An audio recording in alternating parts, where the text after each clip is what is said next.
Hello friends, welcome back to another video of fictional Harsh. और आज के वीडियो में हम वापस कुछ रैंडम फैक्ट डिस्कस करने वाले हैं। पर मैं आपको बता दूं, आज का वीडियो जो है उसका मेन थीम होगा एनिमल्स के ऊपर, यानी जानवरों के ऊपर हम काफ़ी सारे फैक्ट डिस्कस करेंगे।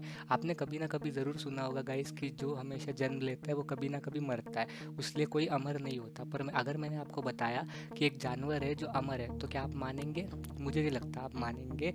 तो मैं आपको ऐसे ही कुछ अलग अलग फैक्ट्स इस वीडियो के एंड तक बताने वाला हूँ, तो वीडियो के एंड तक ज़रूर बने रहे। और अगर वीडियो अच्छा लग जाए तो वीडियो को लाइक कर दे और हमारे चैनल फिक्शनल हर्स को सब्सक्राइब कर दे, क्योंकि मैं ऐसी अमेजिंग वीडियोस हमेशा लाता रहता हूँ। तो चलिए सीधा बढ़ते फैक्ट नंबर 1 की तरफ अभी। तो गाइज़, अब हम जानते हैं फैक्ट नंबर 1। फैक्ट नंबर 1 है चीता के बारे में। आपको पता ही होगा, चीता ये जो जानवर है ये दुनिया का सबसे तेज़ जानवर है, सबसे तेज़ी से दौड़ता है ये। पर क्या आप जानते हैं चीता की खास बात ये है कि एक चीता जो होता है वो 0 किलोमीटर टू 100 किलोमीटर की जो स्पीड है, इतना सिर्फ 3 सेकेंड में एक्सेलरेट कर लेता है। यानी आप सोच सकते हैं कितना फास्ट वो 0 टू 100 किलोमीटर पर आवर की स्पीड में जाता होगा। अगर हमें कोई आम गाड़ी को देखें तो उस गाड़ी को ये करने के लिए 6 सेकेंड लग जाते हैं, पर एक चीता को तो सिर्फ और सिर्फ 3 ही सेकेंड, यानी आधे ही टाइम में वो इतना तेज़ एक्सेलरेट कर लेता है खुद को। यही इसकी बहुत ज़्यादा खास बात है। बट वो ज़्यादा टाइम तक वो एक्सेलरेशन नहीं रख सकता, क्योंकि अगर वो ज़्यादा टाइम ज़ोर से भागेगा तो उसका बॉडी का टेम्परेचर बहुत बढ़ जाता है और उसको ना चाहते हुए भी एक जगह पे रुकना पड़ता है। भले ही फिर उसका खाना कहीं भाग जाए, बट उसको एक जगह पे उस समय रुकना पड़ता है, वरना उसका बॉडी का टेम्परेचर बहुत ज़्यादा बढ़ जाएगा। तो चीता सिर्फ कुछ मिनट तक ही बहुत तेज़ी से भाग सकता है और उसके बाद उसे ना चाहते हुए भी रुकना पड़ता है। तो गाइज, अब हम जानते हैं फैक्ट नंबर 2। आपने कभी ना कभी सी ऑटर इस जानवर का नाम सुना होगा। अगर नहीं सुना होगा तो आप देख सकते हैं वो कितने क्यूट जानवर होते हैं। बट ये जो जानवर होते हैं ये हमेशा पानी में फ्लोट होते रहते हैं और वैसे ही सो जाते हैं पानी में फ्लोट होते होते। बट इनकी खास बात ये है कि हमेशा जब वो पानी में सोते हैं तब 2 सी ऑटर्स मिलकर अपने हाथ पकड़ के सोते हैं हमेशा, क्योंकि उनको डर होता है कि सोने के बाद भले वो एक दूसरे से अलग ना हो जाए, वो बिछड़ ना जाए, इसलिए वो हमेशा एक दूसरे का हाथ पकड़ते ही सोते रहते हैं। और इसी के वजह से वो काफ़ी ज़्यादा क्यूट भी दिखते हैं और यही इनकी बहुत खास बात है। तो गाइज़, अब हम जानते हैं फैक्ट नंबर 3। ट्यूरिटॉप्सिस नाइट्रिक्यूला ये नाम की जो एक जेलीफिश है, यही वो जानवर है जो मैं आपको बता रहा था जो अमर होता है। यानी ये मछली जो है, ये जेलीफिश जो है, ये कभी मरती नहीं है। और इसका रीज़न मैं आपको बताता हूँ। ये जो मछली है ये जब छोटी से बड़ी हो जाती है और फिर एक समय ऐसा आ जाता है जब वो वापस कुछ ऐसे सेल्स डेवलप कर लेती है उसके बॉडी में, जिससे वो वापस बड़ी से छोटी जानवर बन जाती है जैसे वो बचपन में होती है। और यही प्रोसेस कंटिन्यू चलता होता है, यानी वो बड़ी होती है फिर से छोटी होती है, बड़ी होती है फिर से छोटी होती है, और इसी के वजह से वो कभी मरती नहीं है। इसका मतलब ऐसा नहीं कि अगर आप उससे जानबूझ के मारोगे तो वो नहीं मरेगी, बट अगर आप उसे कंटिन्यू जीने दोगे फिर वो कभी मर नहीं सकती, वो हज़ारों साल तक जीती रहेगी, क्योंकि वो हमेशा छोटी हो जाएगी वापस बड़ी हो जाएगी और ये प्रोसेस कंटिन्यू चलता ही रहेगा। और इसी के वजह से साइंटिफिकली इस मछली को इमॉर्टल जेलीफिश भी कहा जाता है। तो गाइज़, अब फैक्ट नंबर 4। फैक्ट नंबर 4 है कोआला नाम के इस जानवर के बारे में। इस जानवर की खास बात यह है कि उस जानवर का हाथ और इंसान का हाथ काफ़ी ज़्यादा सेम होता है, और उनके जो फिंगरप्रिंट्स है वो इतने ज़्यादा सेम होते हैं कि अगर हम एक कोआला के और एक इंसान के फिंगरप्रिंट्स को सामने रखेंगे तो आप पहचान भी नहीं पाएंगे इसमें से कौन सा ये जानवर का है और कौन सा इंसान का है। इसी की वजह से कई बार जब कोआला कुछ इंसानों के साथ गलतियाँ कर देते हैं या कोई क्राइम सीन में पकड़े जाते हैं, तो कई बार तो पुलिस को समझ नहीं पाया था ये कोई इंसान ने किया है या कोई जानवर ने किया है। आप देख सकते कितना ज़्यादा सिमिलर है फ़ोटो में उन दोनों का फिंगरप्रिंट्स, और यही जानवर की खास बात है। वैसे बाकी किसी, यहाँ तक बंदर का भी और इंसान का फिंगरप्रिंट्स भी इतना सेम नहीं है जितना इस कोआला और इंसान का फिंगरप्रिंट में सिमिलरिटीज़ है, और यही इस जानवर की बहुत ज़्यादा खास बात है। तो अब हम जानते हैं फैक्ट नंबर 5।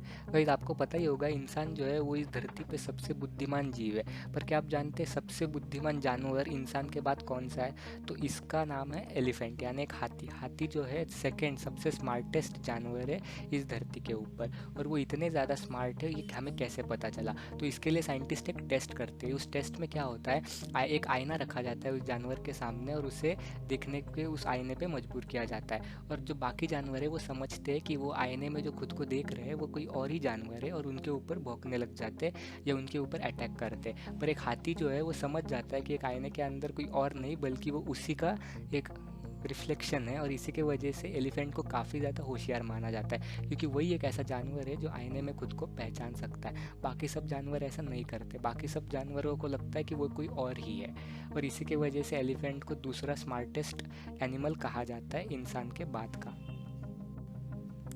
Fact number 6। अब हमने जान तो लिया है कि सबसे स्मार्टेस्ट जानवर कौन सा है।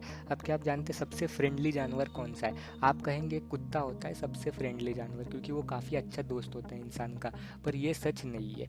असली इसका नाम है कैपिबरा। ये कैपिबरा नाम का जो जानवर है वो हर जानवर का दोस्त होता है। और वो देखिए आप कैसे वो मगरमच्छ के साथ भी आराम से बैठा हुआ है और बाकी सब जानवरों के साथ भी कैसे आराम से बैठा हुआ है। वो सबके साथ दोस्त बनना पसंद करता है। पर इसका अगर असली रीज़न देखें तो इसका असली रीज़न ये है कि उसे फ़र्क ही नहीं पड़ता उसके आजू बाजू में कौन है, जब तक वो उसे हानि ना पहुंचाए। वो किसी के भी साथ बैठ जाएगा अगर उसे वो नुकसान नहीं पहुंचा रहा था। और इसी की वजह से उसे सबसे फ्रेंडलीस्ट एनिमल कहा जाता है। और कुत्ता सबसे फ्रेंडली नहीं है, बल्कि कैपिबरा नाम का जो जानवर है वो फ्रेंडलीस्ट एनिमल है धरती के ऊपर का। तो गाइज़ अब हम जानते हैं फैक्ट नंबर 7। गाइज़ आपको पता होगा शायद कि चीता और लेपर्ड, ये जो दो जानवर है ये अलग अलग जानवर है। कुछ लोगों को लगता होगा कि ये दोनों सेम ही जानवर है, बट ऐसा नहीं है। ये दोनों अलग अलग जानवर है और दोनों अलग अलग काम करते हैं। चीता जो होता है वो फास्टेस्ट होता है भागने में, बल्कि लेपर्ड नहीं होता। और अगर आपको मैं कहूँ आप कैसे डिफरेंस जानेंगे कि कौन सा लेपर्ड है और कौन सा चीता है? दिखने में तो दोनों एग्जैक्टली सेम ही दिखते हैं। उनके बॉडी स्किन के ऊपर वो काले डॉट्स होते हैं, तो हम डिफरेंस कैसा जानेंगे? तो इसका मैं आपको डिफरेंस बताता हूँ। एक चीता जो होता है उसके आँखों से लेकर उसके मुंह तक, जैसे आप देख सकते काली लाइन होती है जिसको टीयर लाइन कहा जाता है, और ये सिर्फ चीता के ऊपर होता है और ये कभी लेपर्ड इस जानवर के ऊपर नहीं होता है। चीता के ऊपर अगर आप किसी चीता को पहचानना चाहते हो तो सिर्फ उसके आँखों के पास देखना। अगर उसके आँखों पे वो लाइन होगी काली, उसके आँखों से लेकर मुंह तक वो टीयर लाइन, तो वो चीता है। और अगर नहीं है तो वो फिर एक लेपर्ड है। और यही इनकी खास बात है। आप देख सकते हो उनके स्किन में भी थोड़ा सा डिफरेंस होता है, ज़्यादा नहीं बट थोड़ा सा डिफरेंस उनके स्किन में भी होता है। यानी आप आज समझ चुके होंगे कि लेपर्ड और चीता ये दो अलग अलग जानवर है और उनमें का डिफरेंस कैसे पहचानते हैं। तो गाइज अब हम जानते हैं फैक्ट नंबर 8। क्या आप जानते हैं कि इस दुनिया का सबसे बदला लेने वाला जानवर कौन सा है? आपको लग रहा होगा सांप। सांप हमेशा बदला लेता है सामने वाले का, पर ऐसा नहीं है। सबसे बदला लेने वाला जानवर है एक टाइगर। टाइगर जो होते हैं वो काफ़ी ज़्यादा गुस्से वाले होते हैं और अगर किसी ने उसको नुकसान पहुंचाया तो वो उनका बदला भी ज़रूर लेते। और ऐसा ही एक केस सामने आया था। ये हमें तब पता चला जब एक व्लादिमीर मार्कोव इस नाम का एक हंटर था जिसने एक दिन जंगल में एक शेर को सिर्फ थोड़ा सा वुंड किया, यानी उसको ज़ख्मी किया और उसे ज़ख्मी करके उसकी थोड़ी सी बेइज्जती की और वो वहाँ से निकल आया। और शेर ये टाइगर जो है वो ये बात कभी भूला नहीं। टाइगर ने क्या पता कैसे उस आदमी का घर ढूंढ लिया। उस आदमी के घर पे जाके, वो आदमी घर पे नहीं था, व्लादिमीर मार्कोव ये जो आदमी है वो घर पे था नहीं, तो घर पे सारी चीज़ें उसके तहस नहस कर दिए। और आसपास उसके घर पे वो 12 घंटे उस आदमी का वेट, और 12 घंटों के बाद जब वो आदमी घर पे आया तब शेर ने उस आदमी को मारा और उसको खा भी लिया। और इसी की वजह से समझता है वो टाइगर कितना तरस गया था उससे बदला लेने के लिए। यानी उसने उसका घर भी ढूंढा, उसके घर पे जाके 12 घंटे उसका वेट भी किया और तब जाके उसे मार के खा लिया। और इसी की वजह से टाइगर को सबसे ज़्यादा रिवेंज यानी बदला लेने वाला जानवर कहा जाता है। इसलिए अगली बार अगर आप किसी शेर या टाइगर से कुछ गलत करने की सोचोगे तो ज़रूर सोच लेना, वो बदला ज़रूर लेता है सामने वाले का। अब हम जानते हैं फैक्ट नंबर 9। गाइस आपने कभी ना कभी ऑक्टोपस को ज़रूर देखा होगा। वो काफ़ी ज़्यादा अजीब होते हैं क्योंकि उनके पास जो है 8 उनके हाथ होते हैं अलग अलग। पर इनकी खास बात यह है कि एक ऑक्टोपस को 3 दिल होते हैं यानी 3 हार्ट्स, ब्लू कलर का ब्लड होता है और 9 ब्रेन्स होते हैं यानी 9 ब्रेन्स इनके। आप सोचेंगे इतने ब्रेन कैसे होते हैं, तो इसका रीज़न है एक मेन ब्रेन होता है उनका और बाकी जो 8 ब्रेन्स है वो 8 हाथों के 8 ब्रेन्स, यानी हर हाथ को उनका अलग अलग ब्रेन होता है। हर हाथ को अलग ब्रेन कंट्रोल करता है। और उनके पास 3 हार्ट होते हैं यानी 3 दिल भी होते हैं और उनका जो ब्लड का कलर है वो ब्लू होता है। और यही ऑक्टोपस की तो बहुत ज़्यादा खास बात है। तो गाइज अब हम जानते हैं फैक्ट नंबर 10 यानी कि हमारा लास्ट फैक्ट है हिप्पोपोटामस इस जानवर के ऊपर। हिप्पो इस जानवर को आपने कभी ना कभी ज़रूर देखा हो। काफ़ी ज़्यादा वज़नदार और मोटे जानवर होते हैं वो। पर उनकी खास बात उनका मुंह है। आप देख सकते हो उनका जो मुंह है वो 150 डिग्री तक अपना मुंह खोल सकते हैं। यानी अगर उन्होंने कभी अपना मुंह खोला तो वो 4 फीट ऊपर अपना मुंह खोल सकते हैं और 2 फीट वाइड उनका मुंह होता है। आप देख सकते हैं कितना बड़ा होता है। यानी वो पूरा का पूरा एक वाटरमेलन जो होता है वो ऐसे के ऐसे एकदम बड़े आराम से उनके मुंह में बैठ जाता है। यानी पूरा का पूरा तरबूज वो बड़े आराम से 3-4 एक साथ खा सकते हैं अपने मुंह में, इतना बड़ा होता है उनका मुंह। यानी 150 डिग्री आप देख सकते हैं कितना ज़्यादा होता है। 150 डिग्री इतना ज़्यादा वो अपने मुंह को स्ट्रेच करके खोल सकते हैं और यही उनकी बहुत खास बात है। और आप हमको ज़रूर बताएं कि आपको ये सब फैक्ट्स कैसे लगे। और अगर आपको अच्छा लगा होगा ये वीडियो तो वीडियो को लाइक कर दे और हमारे चैनल को सब्सक्राइब कर दे। तो चलिए गाइज मिलते अगले संडे पे एक अगले एपिसोड। तब तक के लिए थैंक यू।